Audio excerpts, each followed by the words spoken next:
Après avoir passé de nombreuses années à l'extérieur en tant qu'immigrant, c'est normal qu'il arrive un moment où on se demande est-ce qu'il ne serait pas mieux de retourner chez soi? Est-ce qu'il ne serait pas mieux de retourner dans son pays? Mais le problème qui vient avec ça, c'est que, vous savez, très souvent, on ne sait pas c'est quoi les réalités au pays. On ne sait pas c'est quoi les difficultés auxquelles on sera confronté une fois de retour. Ça fait que nombreux sont ceux qui n'osent pas sauter le pas en fait et rentrer chez eux parce qu'ils savent pas à quoi s'attendre. Du coup, moi, j'ai décidé d'apporter quelques réponses aux personnes qui sont face au dilemme du retour au pays ou non. Alors, ce qui s'est passé, c'est qu'en décembre 2021, j'étais dans mon pays, le Burkina Faso, pour des vacances. Je suis rentrée pour 1 mois. J'ai saisi cette opportunité pour aller interviewer 4 individus de la diaspora qui sont retournés au Burkina Faso après avoir passé quelques années à l'extérieur, que ce soit pour les études, que ce soit pour le boulot. Avec ces interviews, j'ai créé une série de reportages de 4 épisodes que j'ai appelé Retour au pays. Ils ont tous des profils différents. Il y a 2 salariés, il y a 2 entrepreneurs. Les domaines que j'ai pu avoir, c'est le BTP, donc la construction.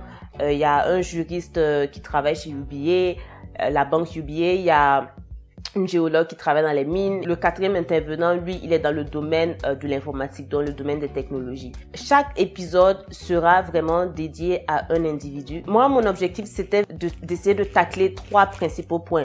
Donc, la réadaptation dans la société, les difficultés rencontrées. Et troisièmement, c'est quoi les conseils que ces personnes-là ont pour les gens de la diaspora qui voudraient éventuellement retourner. Donc, comment se préparer au retour, que ce soit mentalement, que ce soit financièrement. Donc, la famille, je compte vraiment sur vous pour être nombreux à regarder cette série de reportages, à commenter, à liker, mais surtout à partager sur vos réseaux sociaux. Les épisodes seront diffusés sur ma chaîne YouTube ce samedi 5 mars à 10h, heure de l'Est du Canada. Je vous invite à être nombreux au rendez-vous. Je saisis cette opportunité aussi pour annoncer officiellement que j'ai créé un compte PayPal pour recevoir les donations de personnes qui voudraient m'assister, assister mon travail, assister ma chaîne de façon monétaire. Comme vous pouvez bien vous imaginer, ça prend énormément de temps de filmer, de monter les vidéos. Et ce projet-là particulièrement, il a coûté quand même assez cher. Le filmage, le montage, la réalisation de tout ça,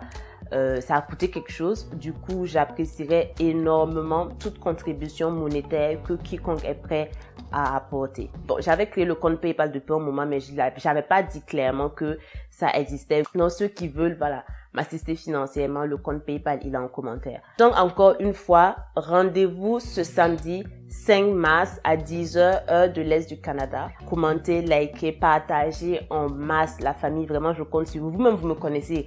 Vous savez que, en général, je ne sollicite pas les likes, les commentaires, tout ça. Bon, voilà, parce que c'est pas...